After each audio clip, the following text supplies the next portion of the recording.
राम राम साहब। राम राम बाबूजी। राम राम। कौन है ये? वो साहब ये हमारी घरवाली है, ये ना आपसे मिलना चाहती थी, बात करना चाहती थी कुछ। हमने पूछा कि क्या बात है, हमें बता दे, हम बड़े साहब को बता देंगे, लेकिन इसने कुछ बताया नहीं हमें। अब लो साहब आ गए, अब तुम सामने से बात कर लो जो बात करनी है। बाबूजी हम सोचे थे कि हमारी बीवी आ जाएगी तो आशीर्वाद भी मिल जाएगा आपका, बात कर लो। बताओ क्या बात करनी है? इन्होंने हमें बताया कि आपको यहाँ पर अकाउंटेंट की जरूरत है। हाँ मुझे अकाउंटेंट की जरूरत तो है। आप मुझे अकाउंटेंट की जॉब दे सकते हो?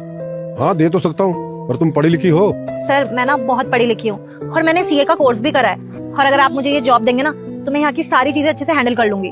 क्योंकि सर शादी से पहले ना मैंने 6 महीने काम भी किया था एक कंपनी में, जहाँ पर मेरी बहुत अच्छी रेपुटेशन भी थी। अगर आप चाहें तो मुझे यहाँ पर हायर कर सकते हैं। पागल हो गई हो का है? क्या बोली जा रही हो ये? अरे तुम्हें पता भी है अकाउंटेंट के लिए कितनी पढ़ाई लिखाई चाहिए होती है? हैं? तुम साहब से कुछ भी बोली जा रही हो। बाबूजी माफ कर देना, नादान है, मेरे को नहीं पता था मेरी घरवाली आपसे ये सब बात करेगी, वरना मैं लाता नहीं यहाँ पे। धर्मेंद्र पहले तो तुमने कभी नहीं बताया कि तुम्हारी बीवी इतनी पढ़ी लिखी है। मैं तो फालतू में ही बाहर से अकाउंटेंट ढूंढ रहा था।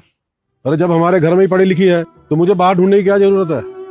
माफ कीजिएगा बाबूजी, लेकिन हमें खुद नहीं पता था कि हमारी घरवाली इतनी पढ़ी लिखी है।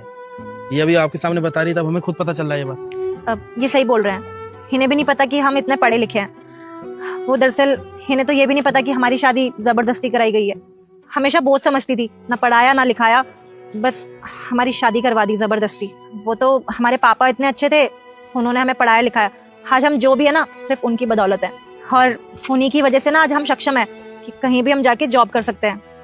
बस हमारे जीवन की ना यही कहानी है, थोड़ा सा संघर्ष और थोड़ी सी परेशानियां।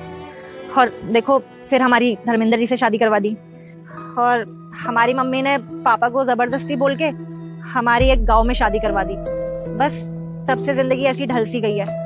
हमारे पूरे घर में ना सिर्फ इकलौते यही कमाने वाले हैं जो आपके यहाँ पे नौकरी करते हैं, और हमारे पास ना खुद का घर भी नहीं है, हम किराए पे रहते हैं। अब सर आप ही देखिए ना, 10,000 इनकी सैलरी है, उतने में घर कहाँ ही चलता है इतनी महंगाई में। और सर 2 लोगों का खर्चा उठाना आज के टाइम पे बहुत बड़ी बात है।